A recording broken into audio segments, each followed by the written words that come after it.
On the 28th of December 1989 at 10:27 a.m., there was an earthquake which affected Newcastle CBD and the surrounding area.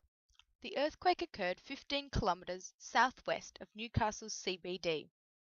Although the earthquake was only 5.6 on the Richter scale, it caused a severe amount of damage, largely due to how vulnerable and old the buildings were, some dating back to the 1860s. It is estimated that the damage cost is about $4 billion. 13 people lost their lives, 12 as a direct result of crumbling structures. 160 people were also injured.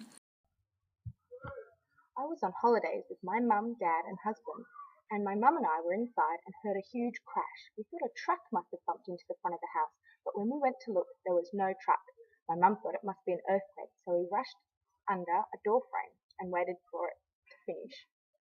My dad, who was outside mowing the lawn, didn't notice it at all, and neither did my husband, who was sailing on the lake.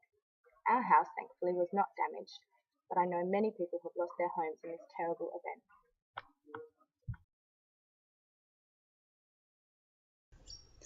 I was a volunteer for the SES when the Newcastle earthquake struck.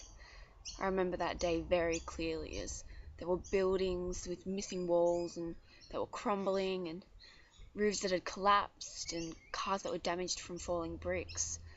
There was a lot of people who were just standing in the street that had no idea what had happened. Some people actually thought that it was an explosion. I was helping out with removing bricks and from outside buildings, looking for anyone that was trapped or injured. Luckily, where I was working, there was only minor injuries.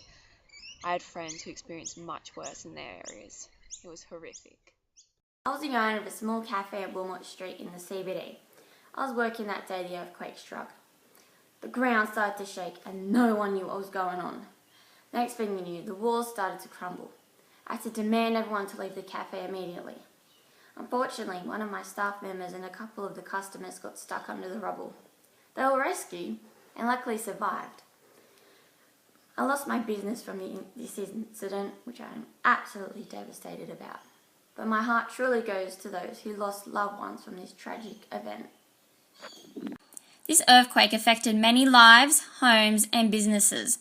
Overall, 50,000 buildings were damaged, 40,000 of which were homes. It will take some time for Newcastle to recover after this significant event.